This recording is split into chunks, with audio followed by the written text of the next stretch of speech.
राधे राधे। आज का विषय है मन अच्छा या खराब।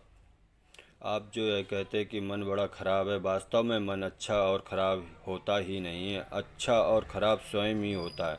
स्वयं अच्छा होता है तो संकल्प अच्छे बनते हैं, और स्वयं खराब होता है तो संकल्प खराब होते हैं। अच्छा और खराब ये दोनों ही प्रकृति के संबंध से होते हैं। प्रकृति के संबंध के बिना ना अच्छा होता है और ना बुरा होता है। जैसे दुख और सुख दो चीज़ हैं, पर आनंद में दो चीज़ नहीं है। और अर्थात आनंद में ना सुख और ना दुख है। ऐसे ही प्रकृति के संबंध से रहित तत्व में ना अच्छा है ना बुरा है। इसलिए अच्छे और बुरे का भेद करके राजी और नाराज ना हो। संकल्प आए अथवा जाएं, उसमें पहले से ही यह विचार कर लें कि वास्तव में संकल्प आता नहीं है, यह तो जाता है। भूतकाल में हमने जो काम किए हैं उनकी याद आती है, अथवा भविष्य में कुछ करने का विचार पकड़ रखा है उसकी याद आती, वहाँ जाना, वह काम करना आदि। इस तरह भूत और भविष्य की बात याद आती है। जो अभी है ही नहीं, भूत और भविष्य की बात हम याद करते ही नहीं, प्रत्युत उसकी याद आती है। वास्तव में उसकी याद आ नहीं रही, प्रत्युत जा रही है। मन में जो बातें जमी हैं वे निकल रहे हैं। अतः आप से संबंध मत जोड़ो, तटस्थ हो जाओ। संबंध नहीं जोड़ने से आपको उसका दोष नहीं लगेगा। संसार में बहुत से पुण्य कर्म होते हैं, पर यह क्या हमें उनसे पुण्य होता है? ऐसे ही संसार में बहुत से पाप कर्म होते हैं, पर क्या हमें उनका पाप लगता है? नहीं लगता। क्यों नहीं लगता? कि हमारा उनसे संबंध नहीं है, उनके साथ हमारा सहयोग नहीं है। जैसे संसार में पुण्य अब हो रहे हैं, ऐसे ही मन में संकल्प विकल्प हो रहे हैं। हम उनको कर नहीं रहे, करना भी नहीं चाहते, करने का संकल्प भी नहीं है। हमें तो कभी भी कुछ भी नहीं करना है, हम उनके साथ भी चिपक जाते हैं, तो उनकी पुण्य और पाप की, अच्छे बुरे की संज्ञा हो जाती है, जिससे उनका फल पैदा होता है और वह फल हमें भोगना पड़ता है। इसलिए उनके साथ मिले नहीं, ना अनुमोदन करें, ना विरोध करें। संकल्प विकल्प उठते हैं तो उठते रहे। यह करना और यह नहीं करना, हम दोनों को उठा दें।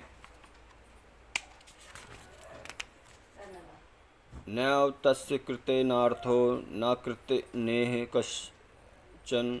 करने और न करने दोनों का ही आग्रह न करें। करने का आग्रह संकल्प भी करने का आग्रह रखना भी संकल्प है, और न करने का आग्रह रखना भी संकल्प है।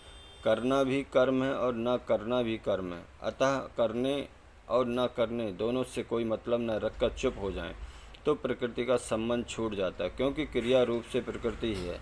वह क्रिया चाहे बाहर की हो चाहे मन की हो, सब प्रकृति की ही है। इस प्रकार बाहर भीतर से चुप हो जाएं, तो उसको तत्व ज्ञान कहते हैं, जीवन मुक्ति कहते हैं, सहज समाधि कहते हैं। वह हो जाएगी। उत्तमा सहजा अवस्था, मध्यमा ध्यान धारणा, कनिष्ठा शास्त्र चिंता च तीर्थयात्रा, अधमाधमा छोटा से छोटा साधन तीर्थ यात्रा है, उससे ऊंचा शास्त्र चिंतन है। शास्त्र चिंतन से ऊंची ध्यान धारणा है, और ऊंची से ऊंची सहज अवस्था है। यह सहज अवस्था में आप पहुंच जाएंगे। इसका बड़ा भारी महत्व है। नहीं करने का जो महत्व है वह करने का है ही नहीं, अभी कभी ही नहीं, कभी होगा भी नहीं। नहीं करने में जो समर्थ है वह करने में है ही नहीं। कारण कि करने का आरंभ और अंत होता है। जिसका आरंभ और अंत होता है वह नित्य नहीं होता, परंतु न करने का आरंभ और अंत नहीं होता, अतः वह नित्य है। वास्तव में चुप होना नहीं है, चुप तो स्वाभाविक है। जिनके वेदांत के संस्कार हैं वे समझ जाएंगे कि आत्मा न करता है न भोगता है, और अतः सहज अवस्था स्वाभाविक है। करना तो अनित्य है, पर न करना नित्य है। दौड़ सके तो दौड़ ले, जब लगी तेरी दौड़। दौड़ थक क्या धोखा मिटया, वस्तु दौड़ की दौड़। सहज अवस्था न जागृत है, न स्वप्न है और न सुसुप्ति है। सुसुप्ति और सहज अवस्था में फर्क यही है कि सुसुप्ति में तो बेहोशी रहती है, पर सहज अवस्था में बेहोशी नहीं रहती। पृथ्वी तो होश रहता है, जागृत रहती है, ज्ञान की एक दीप्ति रहती है। आत्म संयम योगाग्नो जुहति ज्ञान दीप्ते। चुप होते समय अगर नींद आ जाए तो जब कीर्तन करना शुरू कर दो, खड़े हो जाओ, परंतु जब तक नींद ना आए तब तक कुछ नहीं करना है। इसमें रहो, चुप रहो। 1-2 सेकंड भी इस प्रकार चुप हो जाओ तो बड़ा लाभ है। अगर आधा मिनट हो जाए तो बड़ी शक्ति पैदा होती है। चुप रहने में जो शक्ति पैदा होती है वह शक्ति करने में कभी पैदा नहीं होती। करने में जो शक्ति खर्च होती है, आप काम करते करते थक जाते हैं तो फिर सो जाते हैं। गहरी नींद में सब थकावट दूर हो जाती है और मन, इंद्रियों में, शरीर में ताजगी आ जाती है, करने की शक्ति आ जाती है। ऐसे ही प्रलय में चुप हो जाते हैं तो सर्ग की सामर्थ्य आ जाती है। महाप्रलय में चुप हो जाते हैं तो महासर्ग की सामर्थ्य आ जाती है। इस प्रकार इतनी भी सामर्थ्य है, जितनी भी सामर्थ्य है वह सब की सब न करने से आती है। न करना ही परमात्मा का स्वरूप है, जिससे सब सामर्थ्य आती है। कुछ दिन विचार किए बिना यह चुप होने की अटकल आती नहीं। आप कुछ दिन विचार करोगे तब समझ में आएगी। अभी समझ न आने पर भी ऐसी सहज अवस्था होती है, यह मान लें।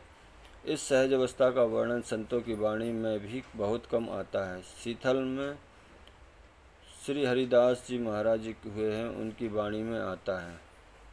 सहजाम मार्ग सहज का, सहज किया विश्राम, हरिये जीवन राशिव का एक नाम अरूठाम।